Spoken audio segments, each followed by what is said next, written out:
Hello, I'm Gregory, and welcome to the first installment of my many video blogs that I'll be posting here on YouTube, Facebook, and my GoFundMe page.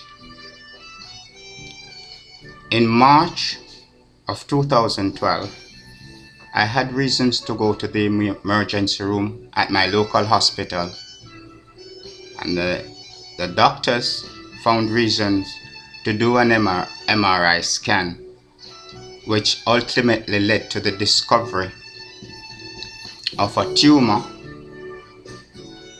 this size sitting right here on the inside of my nasopharynges, pressing against my brain, and which mangled my optic nerves and caused me to go blind. Later, after being biopsied, the tumor was found to be stage 4 and cancerous. But before I get into the details of my cancer diagnosis and the experience, the treatment process, I'd first like to give a background on what my health history was like, because I think it's important a discussion to have in terms of the indicators that in hindsight were there, where had I acted on them early, the cancer could have been detected earlier, and the possibility exists where with earlier detection, then it is highly likely that I possibly could have had a much pleasant experience, for want of a better term, in terms of probably not losing my sight, the tumor being caught earlier, and the damage would have been less severe. Also, I intend to raise concerns around this matter of self-diagnosis. In hindsight again, there were signs, had I been more attentive and been more disciplined in recognizing changes to my health, and had I gone to the doctor much earlier, then there would have been a possibility of earlier detection, which may have resulted in a different outcome. I am a child from the tropics. I was born in 1974 in the island of Jamaica, particularly from a little small town called Wilton in the southwestern parish of St. Elizabeth. Very rural, very small town. This village is made up of no more than 15 houses, mainly families and friends who have been living there as neighbors for years. I grew up in an environment in rural Jamaica where we would live off the land. Whatever fruits were in season, we would pick and eat directly from the tree. There was always some kind of farming taking place in the backyard or elsewhere. We pretty much grew, I'd say 90% of what we ate, freshly reaped from the farm. You name the fruit, whatever is in season, we would eat it when it is in season. Things like meat, we would get fresh from the butcher shop on a Thursday. Eggs, we would harvest from the coop where we had chickens. And milk, we would drink fresh from being fresh from the cow. in the mornings. As a child, I roamed. I had acres of land that I would roam over on a daily basis, eating the fruits, eating whatever vegetables were in season.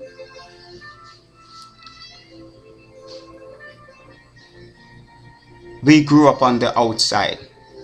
There were no video games, no handheld games. We had to make most of our toys. We spent a lot of time outdoors running around. There was only one television station which broadcasted for no more than 12 hours per day.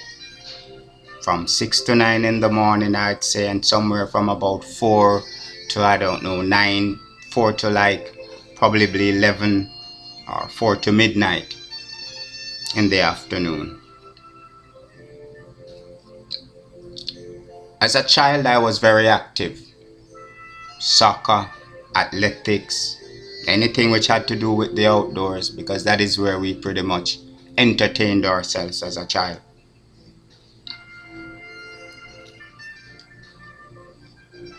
Later in my teenage years, I would have moved from the rural area of St. Elizabeth to the capital city, Kingston, where I did high school, some college, started working. In the city, it's a little different than rural Jamaica.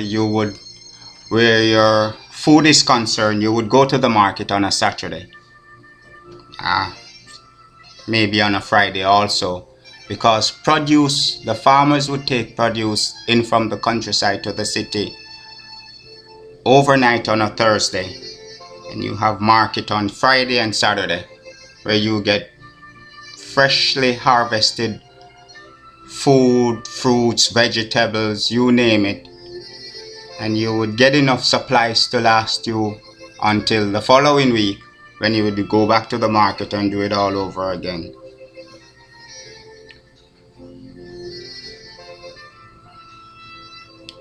It's, by any stretch of the imagination, Jamaica is a third world country, but as a child, it was a good place to be, a good environment to grow in. It was fun. We run around a lot on the outside with our peers, playing games, hanging out, doing doing fun things among ourselves, not getting into much trouble, because there was some of that. But there was a cohesive band of youngsters socializing, going to school together, living together in a community, and making the community what the community is. I left high school and went directly to work as an engineer with the local telecommunications operator that was in the country at the time. It was the sole supplier of anything telephonic, cable and wireless. At the time, they were called the Telephone Company of Jamaica.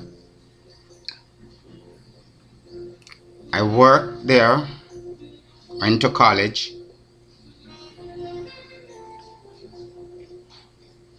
and after, I think, 5 or so years, the telecom sector was liberalized in Jamaica, because at the time it was a monopoly. So new entrants were allowed to the market, and an opportunity to work for another operator presented itself, to build a new telephone network from the ground up, a wireless network from the ground up. So I opted for that opportunity to design the wireless network, build it, bring it on air, and that was an enriching experience, and the launch of what would have been my career for the next 15 years, which I spent building networks across the Caribbean countries in South America, across the United States, Canada, Europe, uh, East Africa, working for different operators, different vendors. And it was a full enriching experience. I fancy myself to be a cook. So whenever I go to these different countries, I would indulge in their local cuisine, uh, live among the people, be with the people, learn the culture. Pretty much, when in Rome, do as the Romans do. And I would pay particular attention to their cuisine to see what I could take away from it and add our Jamaican and Caribbean West Indian cuisine to enhance or to diversify that kind of a cuisine. Medically, we as a child growing up in Jamaica, there was a very detailed and vigorous immunization program which pretty much all kids went through. We got our vaccinations on time, and in terms of childhood illness or anything like that, I know I had the measles as a child and the chicken pox in my early 20s. Other than that, I've been a healthy fellow.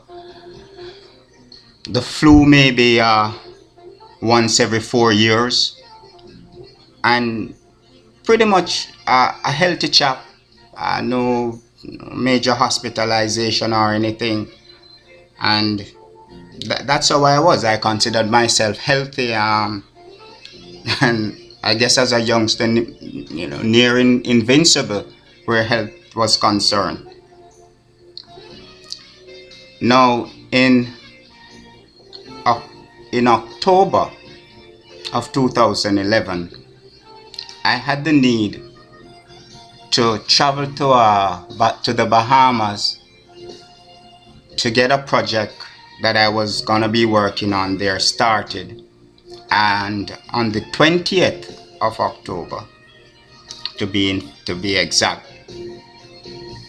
I had a nosebleed, simple nosebleed, nothing scary. It was the first time having such an experience, so I did the normal, do the nose thing and hold back your head and stop the bleeding, and thought nothing of it. Got a little stuffy in the fall there and attributed it to, maybe allergies in the air, because Atlanta is known for pollens and allergy and all that kind of things. And even though Atlanta has been home for me since January 2007, 2011 was the first year I actually got to spend living and working in Atlanta, because I've always been on the road doing something somewhere else. And so I just thought that, okay, it's because I have been in Atlanta for the year for 2011, so I've been exposed to the allergies and the pollens, and that was what was causing, a little stuffiness I was feeling in my right nostril. Nothing uncomfortable. It's, I just knew that, okay, there's a little stuffiness there, but it didn't impacted or adversely impacted my breathing or anything. I was able to continue throughout my days, normally. I slept well, no problems. So the project got underway in late October. I completed that project the 19th of December. Sent home my crew, and in January I felt a little a little funniness with my eyes. My sight, I would get a more of a, a blink, a flash, Didn't pay it any attention really, because again, my sight wasn't impacted. The stuffiness was still there. And I decided that, okay, I'm gonna go to a mini clinic to get some antibiotics, because by this time I had self-diagnosed sinusitis. So I went to the mini clinic because, having self-diagnosed, I then decided that, okay, I need some antibiotics. So I went to the mini clinic, told the nurse practitioner that I had sinusitis, and she prescribed a course of antibiotics, amoxicillin, I think, for 2 weeks. 2 weeks later, nothing improved. The stuffiness was there. It didn't get any worse, I must add, but the stuffiness was still there. So I went back for another course of antibiotics, thinking that maybe a different one might work better this time. So I got another antibiotics prescribed. That was for a week. A week later, nothing improved. So I'm like, okay, maybe I just have to leave it to time, and the stuffiness will get better. Then February, some time passed and we got to February, and I noticed my vision started getting a little weak. I noticed difference in my vision, but again I thought nothing major of it. I'm just thinking that if it may have been an impact from the sinusitis, and if I can get this sinusitis taken care of, then everything is gonna be just fine. And remember that I'm coming from the premise that, hey, I'm a healthy boy, I've always been healthy, and this too shall pass. Now, in hindsight again, I should let you know that by this time, I would have been doing things which was outside of my character. Inappropriate SMS messages, harsh emails. My family, my mom, sisters, and brother, and nephews and niece who lives in Florida, we would talk, if not every day, every other day. We're a close-knitted family. We stay in touch. And there was a period between mid-January and mid-February around there where, my mom would be calling and I would not be taking the calls, or when I do take the calls, I was rude in my discussions to her, and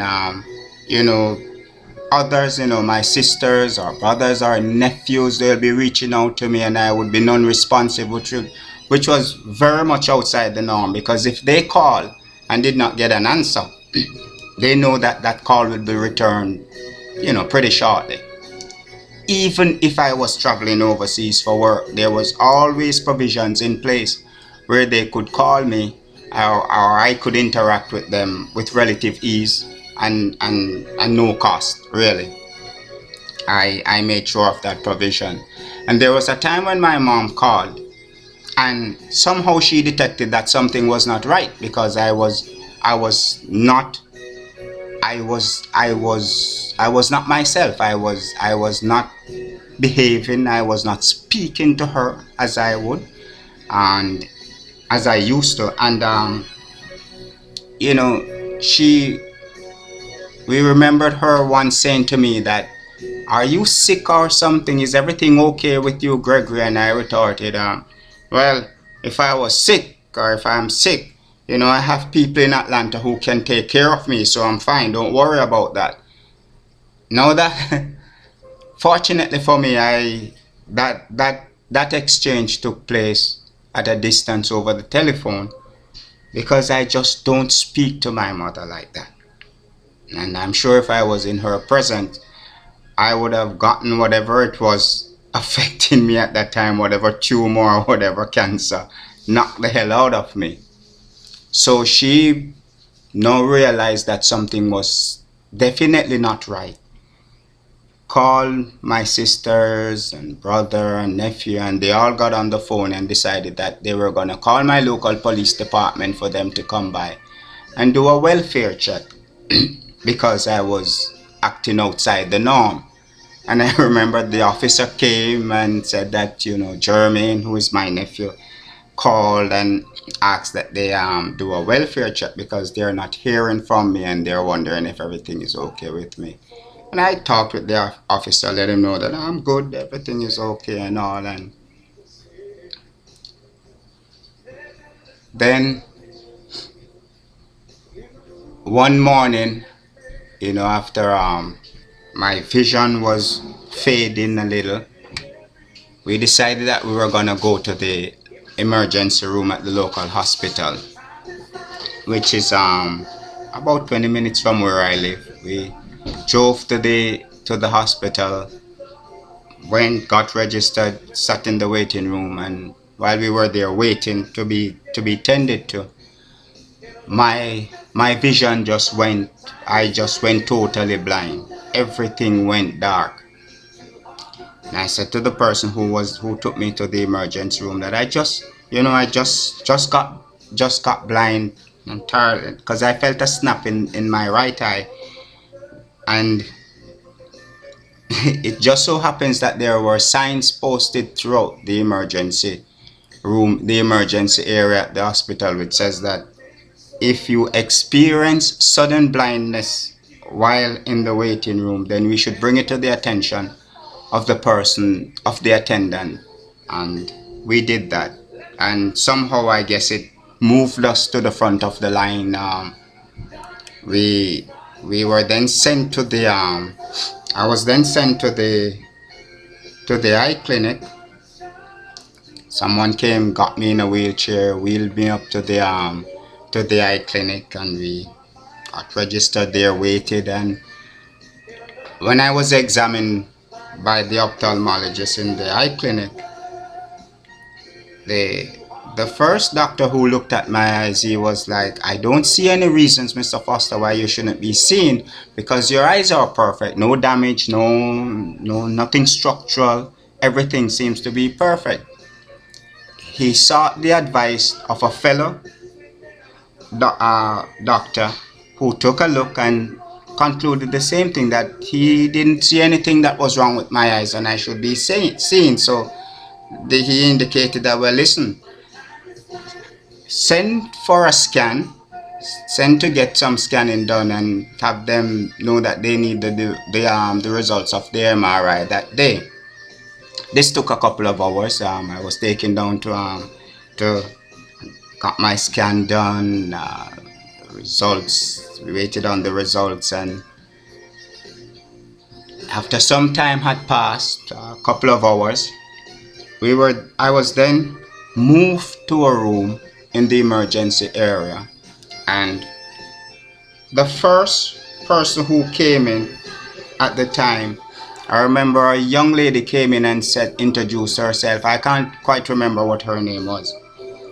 She indicated that they found a tumor and asked if I wanted a visit from the chaplain.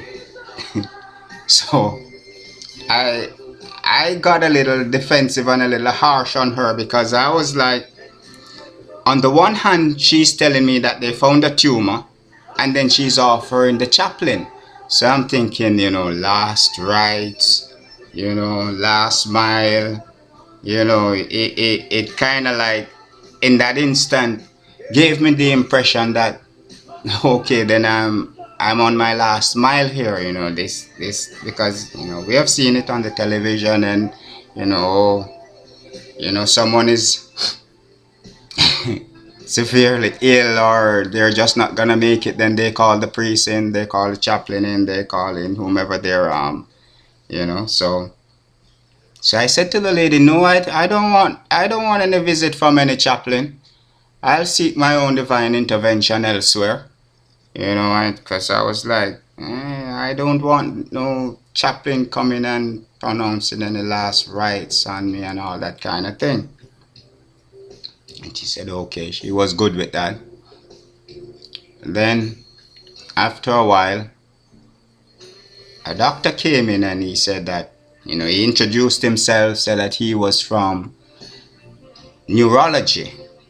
And, he proceeded to ask me a series of questions. Was I feeling any pains, any headaches, any stuffiness, any faint spells, any dizziness, and all that? And remember, they were asking me all these questions behind the backdrop that they saw a tumor this size sitting on the inside, pressing against the frontal lobe and the back the back end, and pushing into my brain, taking over my arm, my nostril here. So at the very least, they're thinking that I should be getting headaches, dizziness, those kind of things. But I had no such thing until that diagnosis. Until they found that tumor, I had no, nothing, no headaches, no nothing, no dizziness, no restlessness, nothing. So I that's what I told him. I said, okay. So then after a while, another doctor came in and introduced himself and said that, okay, I'm from ear, nose and throat. And he proceeded to asking me pretty much the same questions again. Have you been feeling any headaches, Mr. Foster? Any dizziness, any faint spell? Any stuffiness, anything like that? Again, he was asking from the backdrop of knowing that there was this tumor sitting here. And again, I told him no. Then another doctor came in, said that he was from head, neck and lungs, and pretty much again asked the same questions.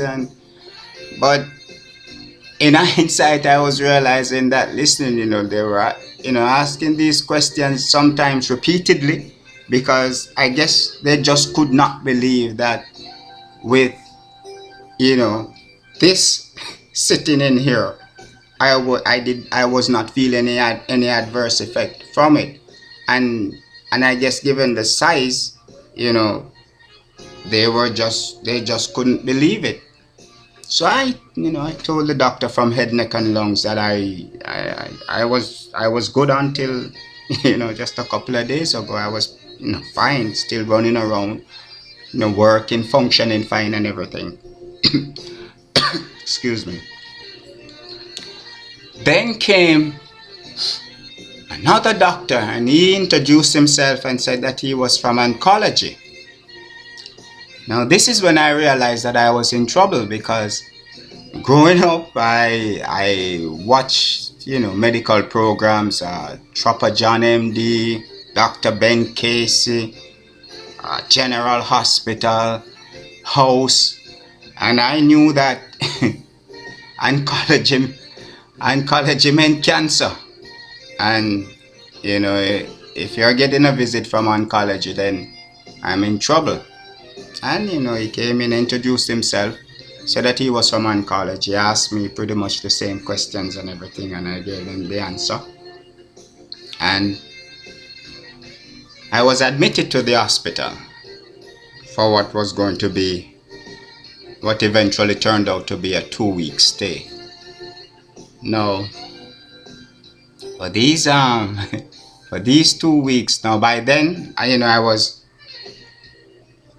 admitted to the hospital, starting getting medications. I was doing, I don't know, maybe pills 4 times per day, plus an injection. I'd say that was like every 6 or so hours or somewhere around there. I was fitted with EKG leads. A biopsy was done to check if the tumor was cancerous, and so we were in the hospital waiting on the results of the biopsy, and that took a couple of days, and then they came back and told me officially that I had stage the tumor is cancerous, stage 4, and it's nasopharyngeal carcinoma. And they proceeded to, I was retrofitted with a port for the chemotherapy treatment. A feeding tube was inserted into my stomach, and of course the hallucination and all that thing that comes with being on medication, being in the hospital, and having a tumor resting against your brain. Yeah, I was seeing and imagining all sorts of crazy things. There was a time when I thought that with all these EKG leads, a cancer port, the feeding tube, things, I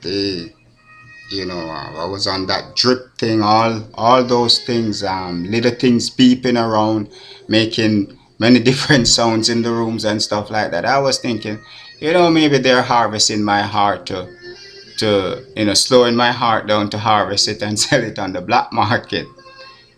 Crazy things that those. For the 2 weeks that I was in the hospital, I kept, every time when it came to bedtime, I would see these little people in chai, maybe like, I don't know, maybe about 3 dozen of them, just walking around shaking bells and things like that.